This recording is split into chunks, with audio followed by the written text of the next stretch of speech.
មកដឹងពីស្ថានភាពនៅច្រកព្រំដែនកម្ពុជាថៃជាពិសេសគឺតំបន់មុំបីប្រិយមិត្តជាទីមេត្រីស្ថានភាពព្រំដែនទិសទី1បន្ទាយមានជ័យមានសភាពជាធម្មតាដោយកម្លាំងកម្ពុជាដែលកំពុងតែឈរជើងមានភាពទន់ភ្លន់ប៉ុន្តែម៉ឺងម៉ាត់ការពីអធិបតេយ្យរបស់ខ្លួនគិតត្រឹមថ្ងៃទី29ខែឧសភាឆ្នាំ2025ស្ថិតក្នុងភូមិសាស្ត្រខេត្តបន្ទាយមានជ័យលោកឧត្តមសេនីយ៍តូឈុនម៉ៅមេបញ្ជាការរងយុទ្ធភូមិភាគទី5និងមេបញ្ជាការទិសទី1បន្ទាយមានជ័យបានប្រាប់ថាស្ថានភាពព្រំដែនទិសទី1បន្ទាយមានជ័យក្នុងភូមិសាស្ត្រខេត្តបន្ទាយមានជ័យដែលឈោមខេត្តស្រះកែវប្រទេសថៃឃើញថាស្ថានភាពជាធម្មតាតែកម្លាំងដែលឈរជើងតាមបន្ទាត់ព្រំដែន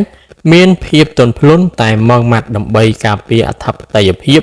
និងបូរណភាពទឹកដីរបស់ខ្លួនដោយមិនឲ្យប្រទេសជិតខាងណាមួយមកឃ្លានពានដាច់ខាតលោកបានបញ្ជាក់ថារយៈកន្លងមកកម្លាំងដែលកំពុងឈរជើងជួរមុខត្រូវបានជួបជជែកជាមួយកម្លាំងយោធាភាគីថៃដើម្បីបង្កើនទំនាក់ទំនងល្អជាមួយនឹងគ្នារួមគ្នាទប់ស្កាត់បទល្មើសឆ្លងដែននិងពង្រឹងចំណងមិត្តភាពសាមគ្គីភាពសម្ព័ន្ធមិត្តភាពដើម្បីជាប្រយោជន៍រួមនិងរក្សាបាននូវសន្តិភាពសន្តិសុខនិងស្ថិរភាពនៃភាគីទាំងពីរដែលភូមិផងរបងជាមួយគ្នាជាលទ្ធផលនៃការចរចារវាងមេបញ្ជាការកងទ័ពជើងគោកកម្ពុជាថៃពិភាក្សាអំពីចំនួនព្រំដែននៅចុងបូកដោយសង្កត់ធ្ងន់លើការកាត់បន្ថយការប្រឈមមុខដាក់គ្នា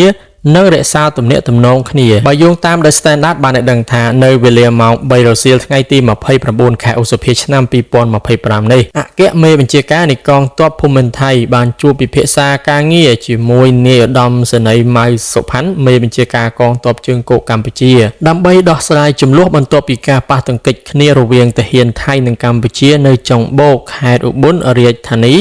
វេលាម៉ោង